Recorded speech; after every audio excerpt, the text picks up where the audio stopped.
It's February 21st, 2020, and this is episode 18 of Film Cult Podcast. I am your host, Chris, and this week, as in every week, we are going to take a look at 3 different movies and have a little review of each one.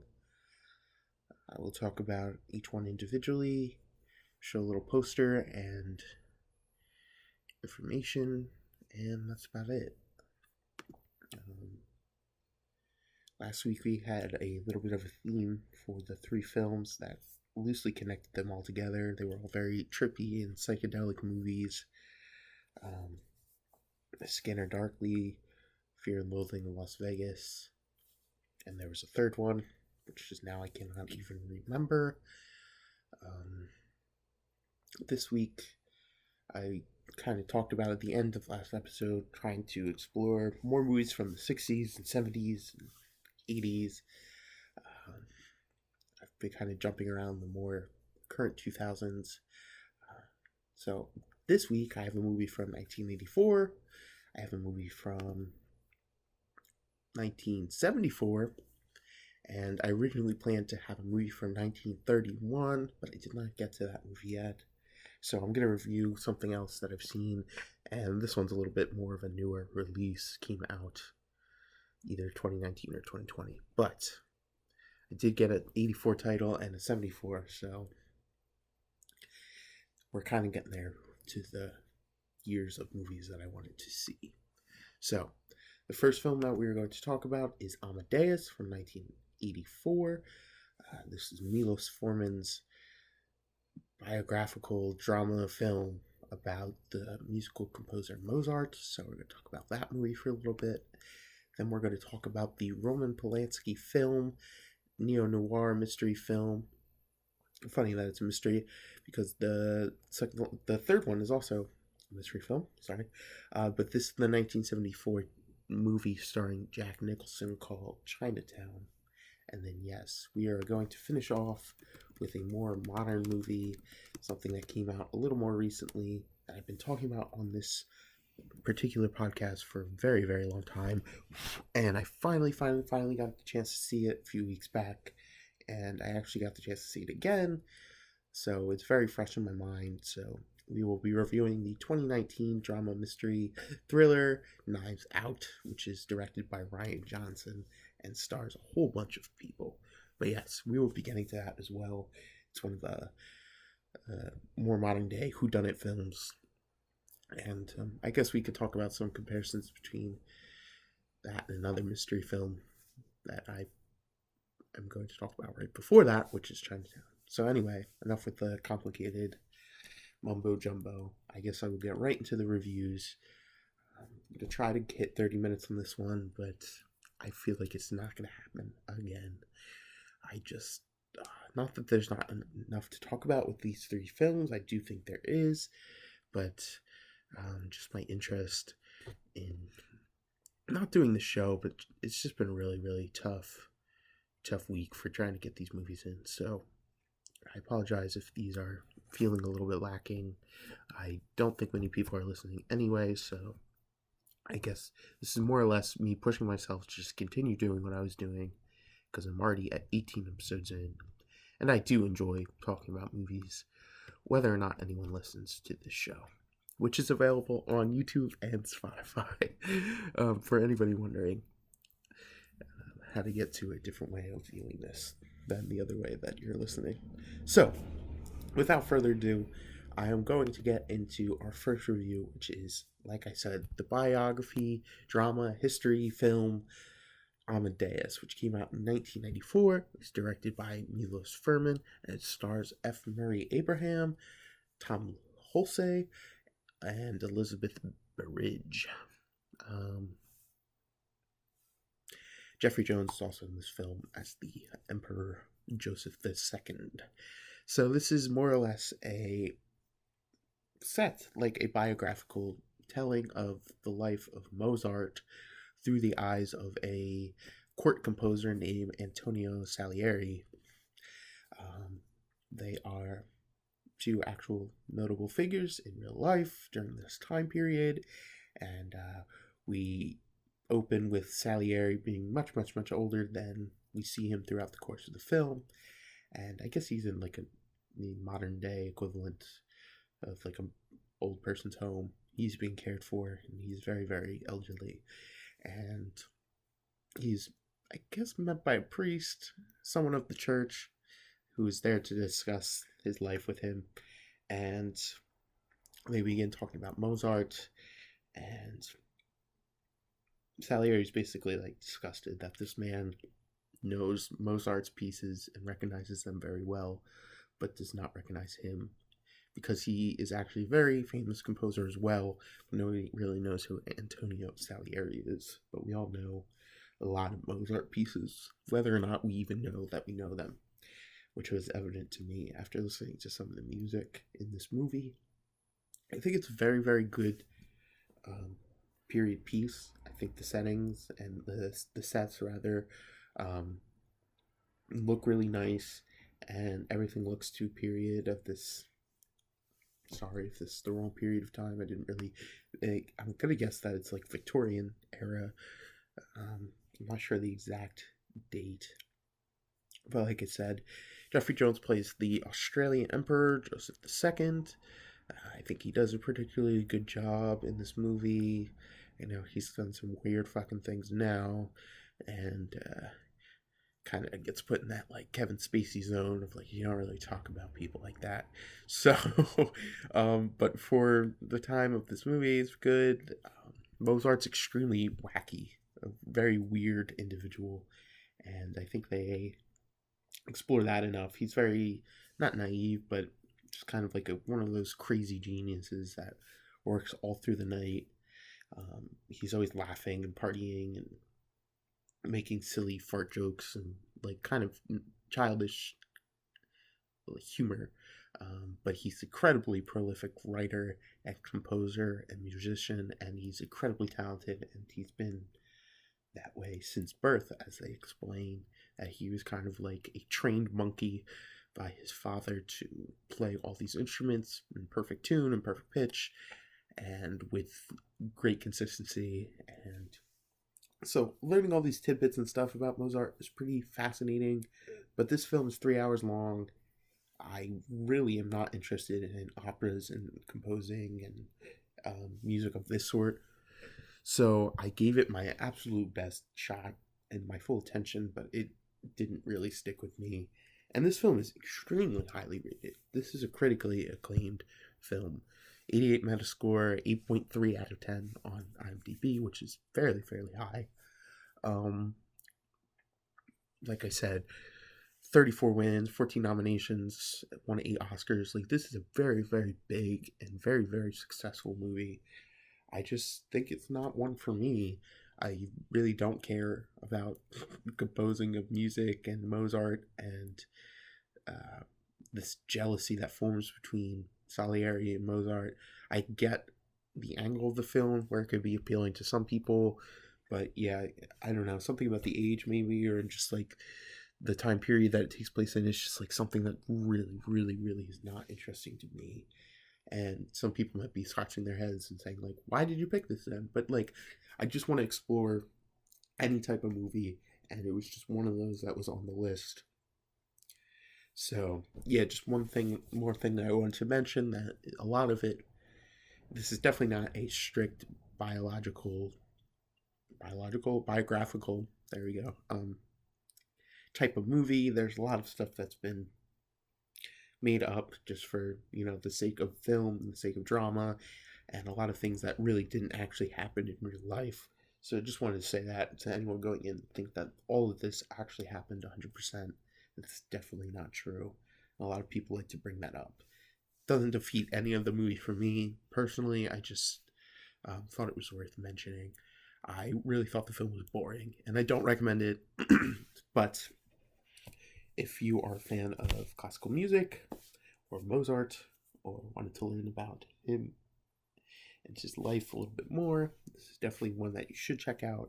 And I definitely in the minority for this one. There's just straight 10s on the review page here at IMDb, and everyone's talking about how a beloved classic film this is, and how well the story is. So I obviously maybe didn't get something that everybody else did. Which is funny because as we will go on to our second film, I feel almost the exact same way.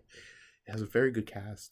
It has very good writing to it. I'm not going to deny either of those things for this movie, but it just was not for me. I kind of feel like I've been in a funk of movies these last 2 episodes. I haven't really been giving that many recommendations. I don't know if it's just how I am and my personal taste, or if anyone else give me their reviews on these last few films. It's just been not boring. I just don't enjoy these movies as much as I had maybe thought that I was going to. So that is my review of Amadeus. And now we will shift into our second review of the day, which is the Roman Polanski film, American neo-noir mystery film, starring Jack Nicholson, Faye Dunaway, and let's get a third credit in there. John Huston, Perry Lopez, John Hillerman. Roman Polanski's in this film as well. He makes a little cameo. He's a very popular director. I associate him a lot with the Manson murders. It's about where I know him. With Shannon Tate and everything. I believe that's Roman Polanski. But yeah, this film is a mystery film, neo-noir, like it said.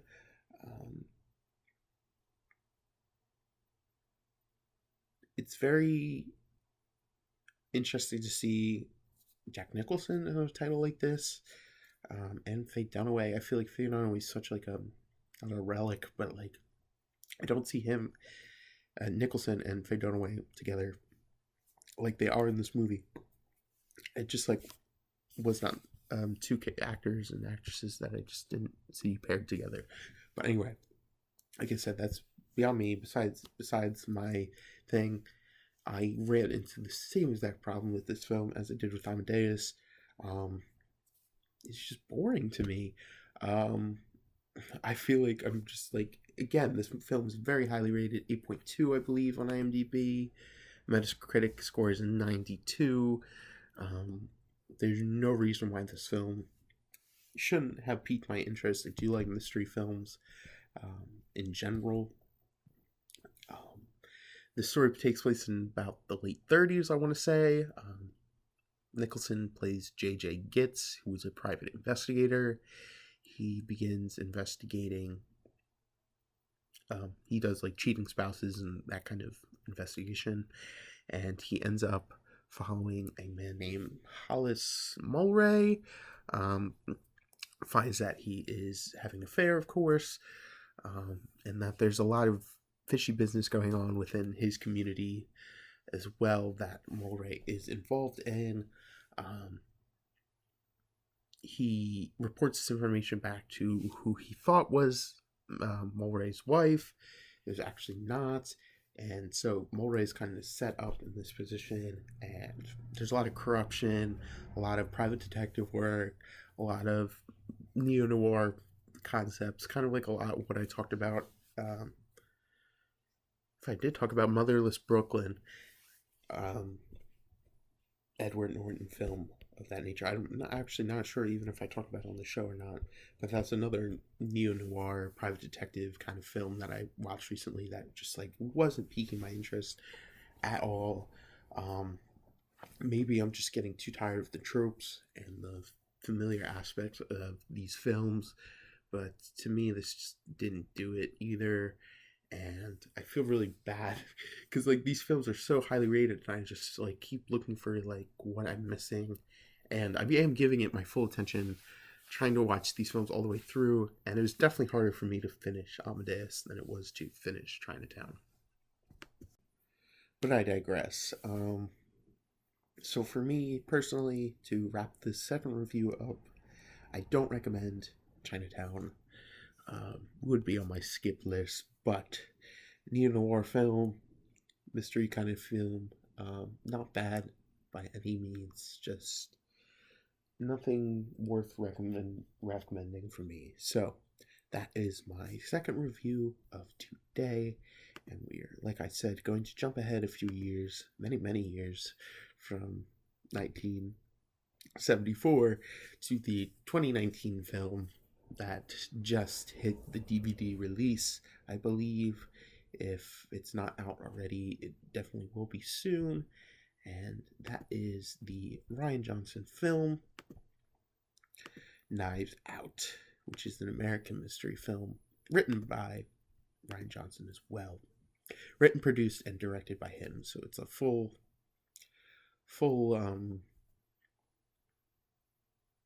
his project, I guess. I don't know what I was going to say. It's a modern whodunit film, and it has a huge ensemble cast, including Daniel Craig, Chris Evans, Ana de Armas, Jamie Lee Curtis, Michael Shannon, Don Johnson, Toni Collette, Lakeith Stanfield, and of course Christopher Plummer. This film did spectacularly. I don't know why I can't talk. Why I decided to do the podcast today. This film did awesome in the box office, and it created a huge stir. And while it was out, I tried at least 3 or 4 times to go see it in theaters.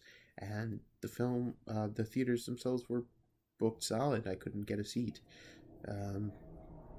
So I decided to just wait this one out. Find it when I was able to find it, and I did. And I watched it a few weeks ago for the first time, and then I watched it with somebody else a couple weeks later, so I got to watch the film a couple times to really let the environment sink in, and the plot, which, after knowing the plot of the movie, to watch it again is kind of cool, because you can pick up on different little things that maybe you didn't see when you were trying to figure out the mystery initially. So yeah, this film is really fun, and it's really good time. And I'm saying really a lot again. Sorry, it's just one of my terrible habits of speaking that I need to break, that I've been trying. But this film, a lot of fun, a lot of witty humor, a lot of piecing puzzle pieces together to kind of figure out the culprit of this story. Basically, Christopher Plummer is Harlan Thrombey. He lives in this beautiful Massachusetts mansion. He's having an 85th birthday party. His whole family is invited. They all get together, which is that cast, basically, is, brothers, sisters, husbands, wives of that family. All those different actors who I just mentioned. The next morning, of course, Harlan is found dead. His throat is slit. And although all points lead to suicide, there is a private detective named Benoit Blanc, who is Daniel Craig, and he's there to investigate it as a homicide. So he ends up interviewing all the family members who were there on that night to try to figure out a scene here of what actually happened before his death. And basically we go from there, and you learn about each one of the characters, and there's some notes of infidelity and affairs going on there with some of the characters, and so it kind of builds around the story. You get a peek into this family, the Thrombeys, and it's just, like I said, very well written and a lot of fun to watch. There's twists and turns and cover-ups, and this whole investigation kind of pans out throughout this film. Chris Evans does a really good job of playing Ransom Thrombey. It's just a really, like I said, a fun movie, a good popcorn flick, I think. Good spin on the whodunit genre, for sure. We don't really see a lot of modern day movies with that kind of theme to it. The only thing I could ever think of watching, like back in the day, that was a mystery, was of course Clue, Tim Curry, among others. That film's a lot of fun, based off the board game, which I used to play as a kid all the time. So, yeah. Away from that, back to Knives Out. Rian Johnson, who's been getting a lot of flack, excuse me, for the second to last Star Wars film of the saga. a lot of people don't like that film.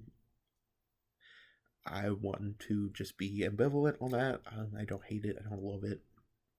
I thought Force Awakens was a good movie. I thought Rise of Skywalker was pretty good. The Abrams films preceding that, and after that, Rian Johnson film. But this one, I definitely recommend.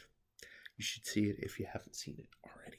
So, I'm definitely minutes short, but those are my reviews for episode 18, which those last two movies were kind of mysteries and private investigator kind of movies, but this week's movies did not have a theme as I've been going on. But yeah, I want to explore more titles. I want to explore more movies that I'm excited to watch. I just feel like I've had a disappointing list these last couple of weeks, and that's no fun. So yeah, I want to get back to more exciting films, more good titles to talk about. So if you have any suggestions, of course, as always, you can email me at filmclubpodcast@gmail.com.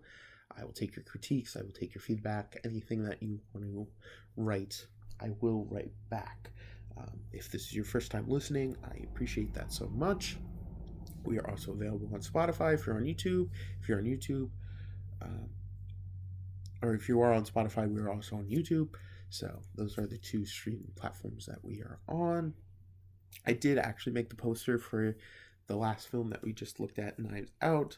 So if you wanted to check that out, you can go onto my artwork page, which is Chris Mitchell Artwork, to check out that poster. Sometimes I do a little fan-made posters for certain films, and I did enjoy that one, and I had time to make a poster. So yeah, don't always do that, but sometimes I do. So yeah, that is about it for me. I hope you guys have a fantastic weekend. I hope you enjoy your February 21st. And that is that. I will see you guys in the next episode next Friday. Goodbye.